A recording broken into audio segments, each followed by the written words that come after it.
ही आहे निव्या राणी. आज आपल्याला शिकवणार आहे हेल्दी कुकीज. तर निव्या, तू सांग, तू काय काय घेतलं? मी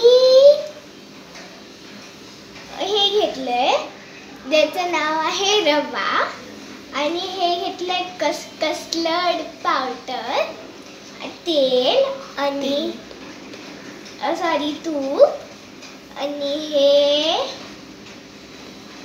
मिक्स डाळीचे पीठ 1 वाटी, मिक्स डाळीचे पीठ 1 वाटी, आणि हे गव्हाचे पीठ 1 वाटी. गव्हाचे पीठ 1 वाटी. वाटी केवढी आहे तुझी ग? मला दाखव तुझी वाटी. हां, कोणती वाटी आहे तुझी? दाखव हातात घेऊन. ही वाली. ओके, ठीक आहे. म्हणजे हीच वाटी ना जी जी अर्धी वाटी तूप घेतले ते?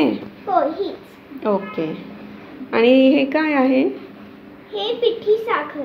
पिठी साखर किती घेतले? 2 आणि हाफ. ओके. आणि ते काय आहे? हे ना टूटी फ्रूटी आहे. डेकोरेशनसाठी? हो. ओके. आता काय करणार आहेस? आता मी ह्याला साईडला ठेवून ह्याला मिक्स करणार आहे. ठीक आहे. सगळं असं घेऊन एका जागेवर आणायचं. आपण करूया.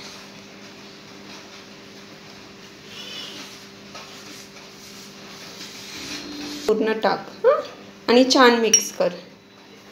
आणि तूप नसेल तर तेलही चालते का टाकलेलं? हो. परंतु तुपाची टेस्ट ही जास्त छान लागते ना? हो. आता हे दूध टाकून मस्तपैकी मळून घ्यायचं. ठीक आहे? पूर्ण टाकायचं नाही, थोडं थोडं टाकून मळायचं, जसं लागते तसं. कारण आपण दूध घेऊ. तर आपलं हे पीठ जे आहे ते पूर्ण मळून झालंय. तर त्याचे असे छोटे छोटे तुकडे करायचे आणि त्याला गोल गोल करायचे.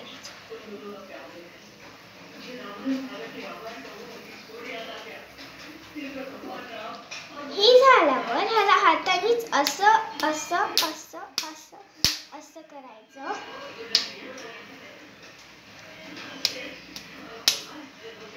झालं.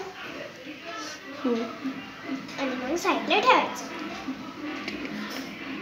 आणि मग थोडीशी टूटी फ्रूटी इथे लावायची. सेंटरला लावली तरी चालते. कुठे पण लावली तरी चालते. आणि असंच करायचं. असं सगळे बनवून घ्यायचे ना? हां. छानच आहे ग आयडिया तुझी. आणि मग ह्याला गॅसवर. ओके, आपण पहिले बनवून तरी घेऊया. ठीक आहे.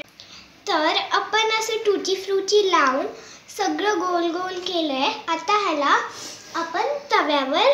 वाव निव्या, खूप छान दिसत आहेत ग हे कुकीज. आता हे पॅनवर किंवा तव्यावर आपण शिजवूया. ओके, ठीक आहे. आपण करूया.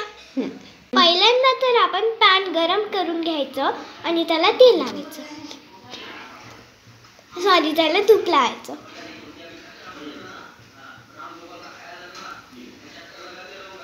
जर तुमच्याकडे असा ब्रश असेल तर त्यांनी तुम्ही लावू शकता.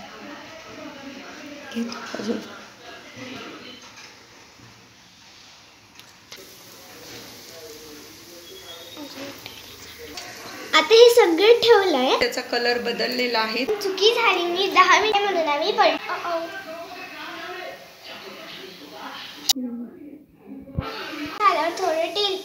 तूप टाकायचं.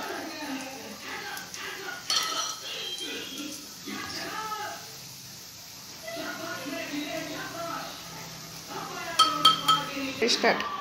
बघा हे दोन्ही बाजूने कसे झाले आहे. एकदम चांगले, म्हणून आपण काढून घेणार.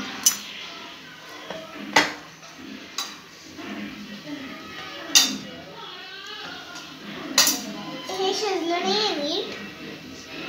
दुसरं काढ मग. म्हणून आपण ह्याला इथेच ठेवलं. हे शिजलं. सर्व बाजूनी ठेव.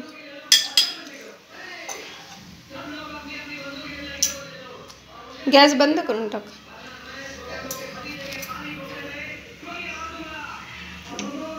जास्त कलर ब्लॅक वाटत असेल तर पटकन गॅस बंद करून आपण त्याच्यावरच ठेवू शकतो थोड्या वेळसाठी, जेणेकरून कच्चं असेल तरी ते शिजून जाईल. पाहू शकता तुम्ही कुकीज खूप छान झालेले आहेत आणि हे खायला खूप टेस्टी आणि एकदम हेल्दी असणार आहे. तुम्ही पाहिलं की 10 ते 15 मिनिटातच हे कुकीज आत्ता बनवलेले आहेत.